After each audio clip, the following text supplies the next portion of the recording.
सभी साथियों को नमस्कार। ज्योतिष विज्ञान के कार्यक्रम में मैं किशोर नाथ आप सबका हार्दिक अभिनंदन करता हूं।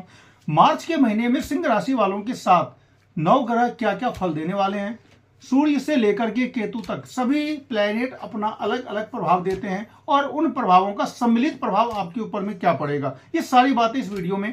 अगर आप लोग चैनल पर नए हैं तो चैनल को सब्सक्राइब जरूर कर लें।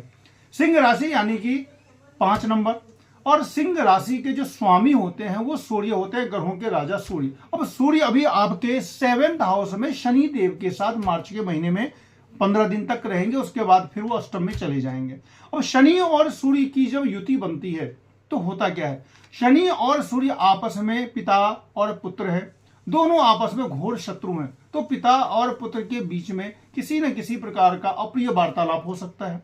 सूर्य और शनि पिता पुत्र में किसी न किसी प्रकार का फ्रिक्शन करवा सकते हैं, वैमनस्य करवा सकते हैं। तो पहले से आप अगर जान जाएं तो वो चीजें नहीं होती है। कहा जाता है कि ज्योतिष में अगर हमें नेगेटिविटी पहले ही पता चल जाती है किसी भी चीज की, तो क्या होता है, हम उस पर थोड़ा सा सावधान हो जाते हैं कि ये मेरे साथ हो रहा है, चलो अब ये मैं नहीं होने दूंगा। और ऐसा होता भी है।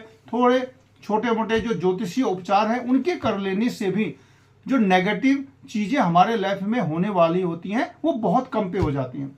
तो सूर्य देव की अगर हम बात करें तो 7वें भाव में, यानी कि आपके मैरिड लाइफ में, आपके दाम्पत्य के जगह पर, आपकी जो मैरिज का जो जगह है उसमें सूर्य और शनि दोनों ही बैठे हुए।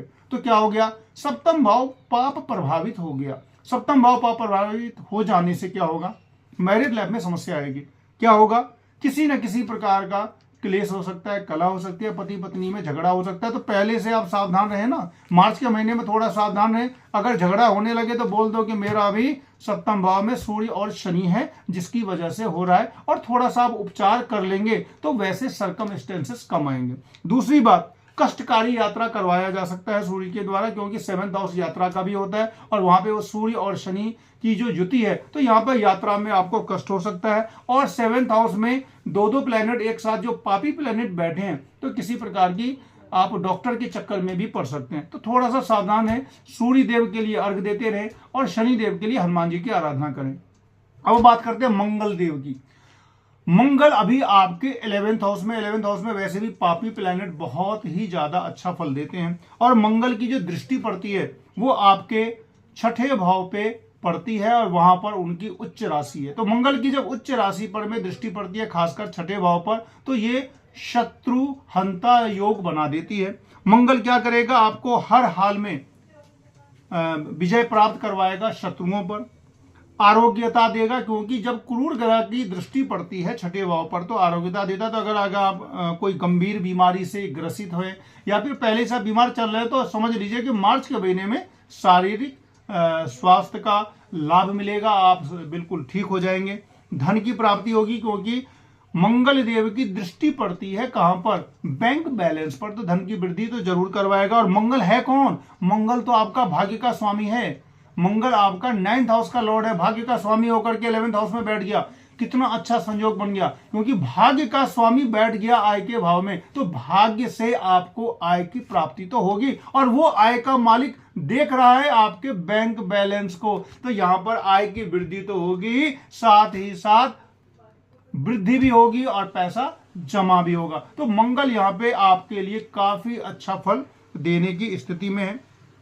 बुध की बात करें तो बुध अभी अष्टम में है। अष्टम का बुध अच्छा फल देता है, यही सबसे बड़ी बात है। ग्रहों के बारे में आप जानेंगे, आपने सुना होगा कि अष्टम भाव में तो प्लैनेट खराब फल देते हैं, लेकिन नहीं, केवल एकमात्र बुध के साथ ऐसा है कि अष्टम भाव में वो अच्छा फल देते हैं। तो बुध यहाँ पर में अष्टम भाव में धन का लाभ देगा, धन का पूरी तरीके से वो आपको लाभ देगा, शत्रुओं पर विजय करवा देगा, कार्यों में सफलता देगा और आर्थिक मजबूती प्रदान करेगा। क्यों, क्योंकि वो बुध आपका एकादशेश है, और एकादशेश होकर के अष्टम भाव में बैठ गया तो आर्थिक मजबूती तो वो देगा ही।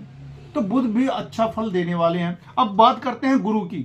गुरु अभी आपके मार्च के महीने में पूरा वो 10th हाउस में रहेंगे। 10th हाउस में गुरु रहने से अच्छा फल नहीं मिलता है।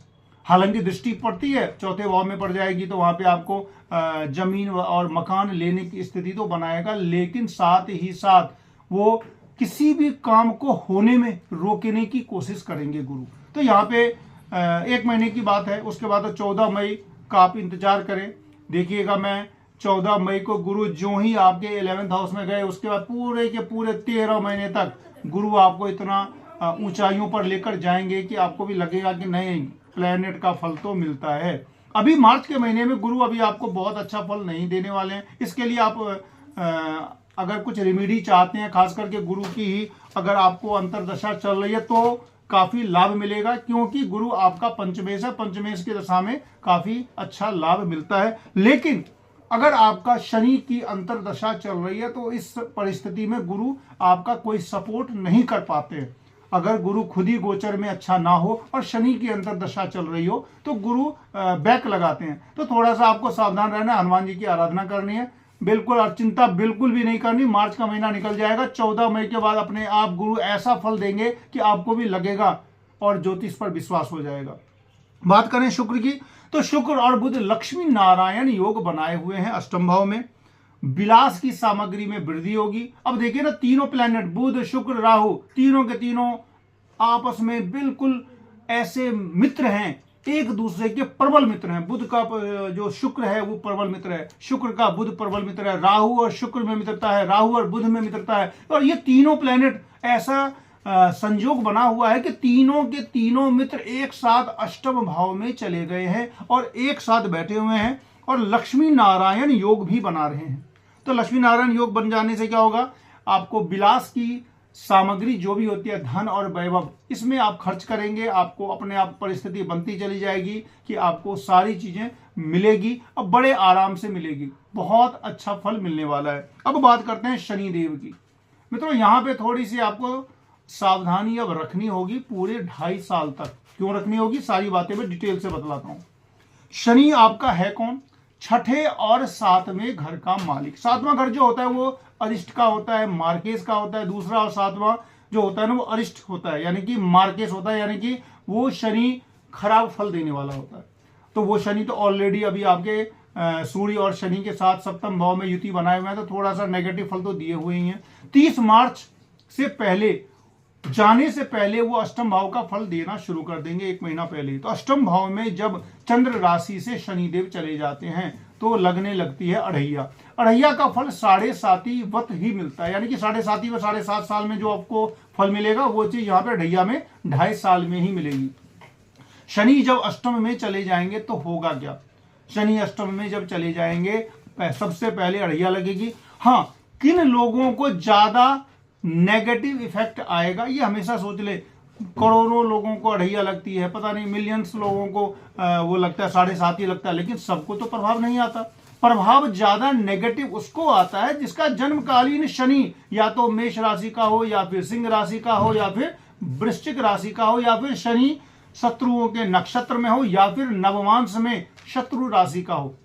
तो और साथ ही साथ अंतरदशा भी शनि की चल रही हो तो बहुत ज्यादा नेगेटिव इफेक्ट आता है। तो हो सकता है आप लोगों में से भी किसी की अंतरदशा शनि की ही चल रही हो सकता है जन्मकालीन आपका शनि मेष राशि का हो, वृश्चिक राशि का हो, या फिर सिंह राशि का हो। तो आपको करना क्या, शनि देव के लिए पूरे 2.5 साल तक आपको बिल्कुल रूटीन में हनुमान जी की आराधना करनी है। ओम शम शनिश्चराय नमः 108 बार करना है। दशरथ कृत शनि कवच रोजाना पाठ करना है। अगर आपके पास ना हो तो मेरे नंबर पे आप मैसेज करें और लिख दें मुझे शनि पाठ शनि स्तोत्र भेज दें, मैं आपको भेज दूंगा। आप रेगुलर करें, छोटा सा 2 मिनट लगेगा। और नहा धो के सच्चे मन से जब भी कोई आप पूजा पाठ करते हैं तो उसका फल आपको निश्चित रूप से मिलेगा। तो यहाँ पे एक नेगेटिव आ रहा है कि शनि की अढ़ैया लगने वाली है, और शनि की अढ़ैया में क्या होता है, डीरेल हो जाती है, गाड़ी बेपटरी भी हो जाती है।